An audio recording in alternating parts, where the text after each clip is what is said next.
এসে গেছি আমরা মধুসূদন মঞ্চে। আজকে আমার সাথে আছে সৃজন অ্যান্ড শ্রেষ্ঠা। কি জন্য এসেছি?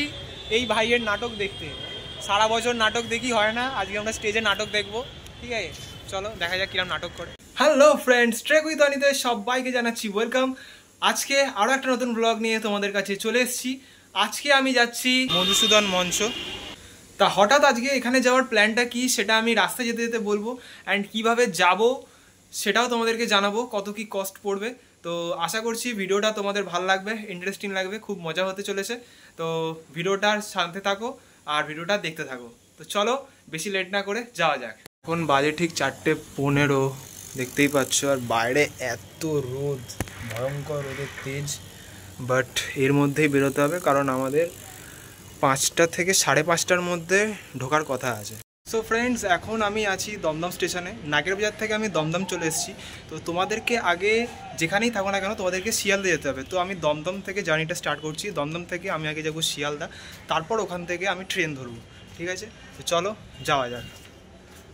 দমদম থেকে 5 টাকা দিয়ে শিয়ালদার টিকিট কেটে চলে গেলাম 2 নম্বর প্ল্যাটফর্মের দিকে। দমদম স্টেশনের 2 নম্বর বা 4 নম্বর প্ল্যাটফর্ম থেকে ঘন ঘন শিয়ালদাগামী ট্রেন তোমরা পেয়ে যাবে। 5 মিনিট স্টেশনে অপেক্ষা করার পরই আমাদের ট্রেন চলে এলো। ট্রেনে উঠে শিয়ালদার উদ্দেশ্যে যাত্রা শুরু করলাম। যেহেতু আমরা দুপুরের দিকে বেরিয়েছি, তার জন্য ট্রেনে সেরকম ভিড় ছিল না, কিন্তু বাইরে গরম খুব। বাইরের দৃশ্য দেখতে দেখতে আর গরম হাওয়া খেতে খেতে ট্রেন বিধাননগর পার করে শিয়ালদা এসে থামল।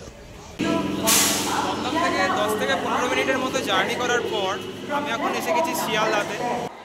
আজকের এই ব্লগটা করার মেন উদ্দেশ্য হলো তোমরা যাতে প্রয়োজন পড়লে সহজেই মধুসূদন মঞ্চে পৌঁছাতে পারো। শিয়ালদা থেকে 5:20 সোনারপুর লোকাল আছে, যেটা শিয়ালদাতে 17 বা 18 নম্বর প্ল্যাটফর্ম থেকে ছাড়ে। টিকিট কেটে নিলাম, প্রাইস নিল মাথা পিছু 5 টাকা করে। চলো এবার তাড়াতাড়ি প্ল্যাটফর্মের দিকে যাওয়া যাক।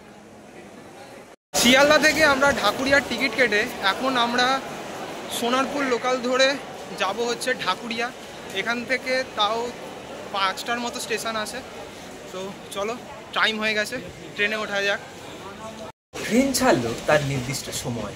শিয়ালদা, তারপর পার্ক সার্কাস, বালিগঞ্জ পার করে আমরা পৌঁছালাম ঢাকুরিয়া স্টেশনে।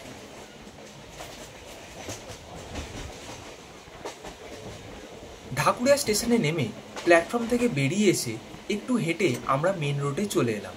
তারপর ফুটব্রিজ ধরে রাস্তার ওপারে গেলেই পৌঁছে যাবে মধুসূদন মঞ্চে। শিয়ালদা থেকে 15 থেকে 20 মিনিট জার্নি করার পর এখন আমি এসে গেছি ঢাকুরিয়াতে। কিছুটা রাস্তা হেঁটে তারপরে রাস্তার উপরে একটা ফ্লাইওভার মানে ফুটওভার পড়বে, সেখান দিয়ে আমরা রাস্তা পার করি চলে যাব মধুসূদন মঞ্চে। মধুসূদন মঞ্চ দক্ষিণ কলকাতার ঢাকুরিয়া অঞ্চলে অবস্থিত একটি জনপ্রিয় অডিটোরিয়াম। মাইকেল মধুসূদন দত্তের নাম অনুসারে এই মঞ্চের নামকরণ হয়। এটি পশ্চিমবঙ্গ সরকারের তথ্য ও সংস্কৃতি বিভাগ দ্বারা পরিচালিত হয়। এখানে নিয়মিত নাটক, সাংস্কৃতিক অনুষ্ঠান, সঙ্গীতানুষ্ঠান, নৃত্য ও কবিতা পাঠের আয়োজন করা হয়। তো এসে গেছি আমি এখন মধুসূদন মঞ্চে, কারণ আমরা সারা বছর এর নাটক দেখি। আজকে আমরা স্টেজে উঠে নাটক দেখব, ওই জন্য।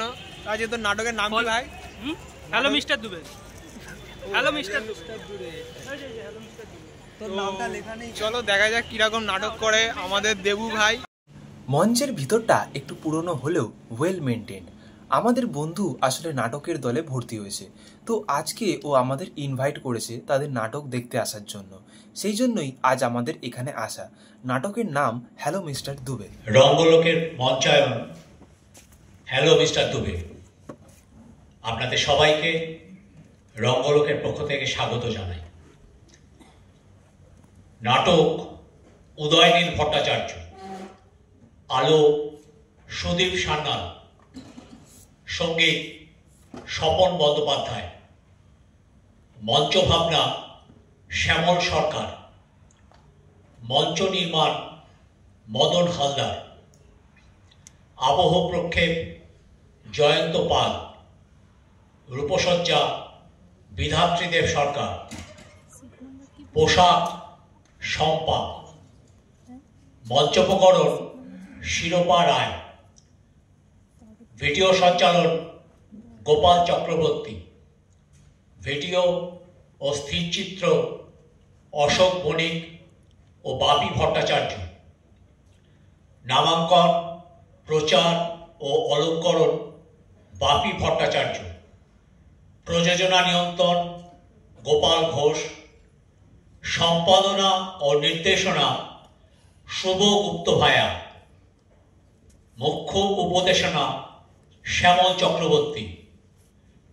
দুটি স্বনির্বন্ধ অনুরোধ, আপনাদের সঙ্গে রাখা মুঠোফোনটি নিষ্ক্রিয় করে রাখবেন এবং কোনো রকম ভাবে কোনো ফটো এসে বেঁচে থাকার ইচ্ছেটা দিনের পর দিন বাড়ছে, তাই ওই আসল রিপোর্টটা চেপে যেতে চেয়েছিলাম। কিন্তু আপনি পারবেন স্যার, আপনি পারবেন স্যার, অন্তত চেষ্টা করবেন। আমার নামটা, আমার মনে হচ্ছে আমি আপনাকে আড়াল করতে পারবো। বসুন।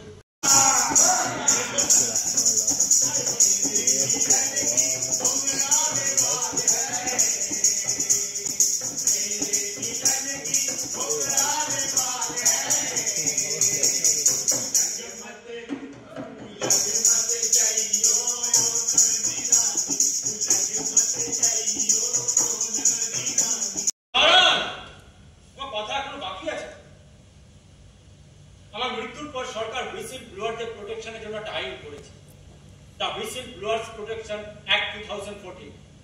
কিন্তু হ্যাঁ, এরপরেও যারা দুর্নীতির বিরুদ্ধে আঙুল তুলেছে তাদেরকে হয় আমার মতো মরতে হচ্ছে, আর তা না হলে না। আর বেশি কথা না, এবার যাওয়া যাক আমার বিচার সভায়, সেখানে সিবিআই কি বক্তব্য রাখছেন শোনা যাক।